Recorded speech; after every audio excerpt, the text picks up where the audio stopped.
कोकण पदवीधर मतदारसंघामध्ये रिपब्लिकन पक्ष हा भारतीय जनता पार्टीबरोबर पूर्ण देशामध्ये आहे, पण कोकण पदवीधर मतदारसंघामध्ये रिपब्लिकन पक्षाचे आमचे नेते रामदासजी आठवले साहेबांचा कुठेही निरंजन डावखरे यांनी फोटो टाकला नाही आणि कुठेही पक्षाला आमंत्रित केलं नाही, अपमानित केलं आहे।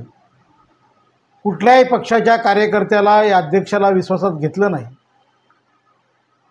उल्हासनगरमध्ये अनेक बैठका झाल्या, कल्याणमध्ये झाल्या, पूर्ण कोकण परिसरामध्ये झाल्या आणि रिपब्लिकन पक्षाला विश्वासात घेतलं नाही, म्हणून रिपब्लिकन पक्षाच्या वतीने या निवडणुकीमध्ये निरंजन डावखरेला रिपब्लिकन पक्षाचा पाठिंबा नाही। तुमचा पाठिंबा नसल्याने किती फरक पडणार आहे?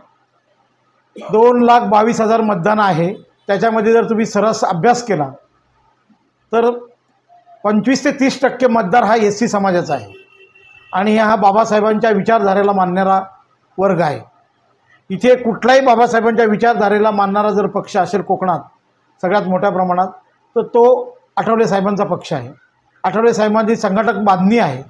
प्रत्येक शहरात प्रत्येक जिल्ह्यात आठवले साहेबांना मानणारा एक वर्ग आहे। त्यामुळे रिपब्लिकन पक्षाचा याच्यावर मोठा असर पडेल आणि तुम्ही ह्या उल्हासनगरमध्ये 5,000 मतदान आहे, त्याच्यामध्ये जवळजवळ 2,500 मतदार हा एस सी समाजाचा आहे। अशाच पद्धतीने पूर्ण ठाणे जिल्ह्यामध्ये तुम्ही 98,000 मतदान आहे, त्याच्यामध्ये जर तुम्ही अभ्यास केला तर सगळ्यात मोठा मतदार हा एस सी समाजाचा आहे आणि ओबीसी समाजाचा आहे। पण तुम्ही जर ओबीसी आणि एस सी समाजाला निरंजन डावखरेंनी कुठल्याही प्रकारे सहकार्य केलेलं नाही, 10 वर्षामध्ये कुठली एकही काम केलेलं नाही, निधी फक्त स्वतःसाठी कुठे वापरला त्याची चौकशी होणे अत्यावश्यक आहे।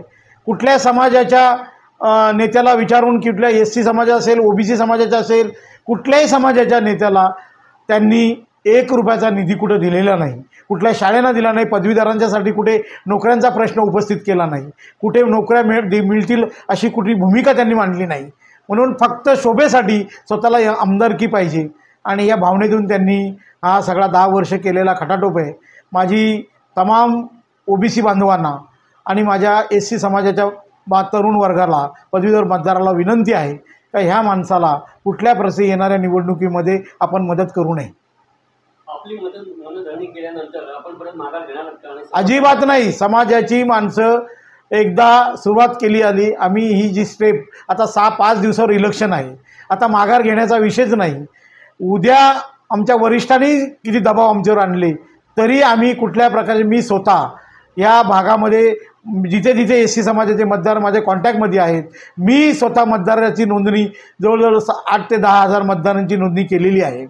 या सगळ्या लोकांना माझ्याकडून संदेश जाईल आणि निरंजन वसंत डावखरे यांना रिपब्लिकन पक्षाचा पाठिंबा नसेल।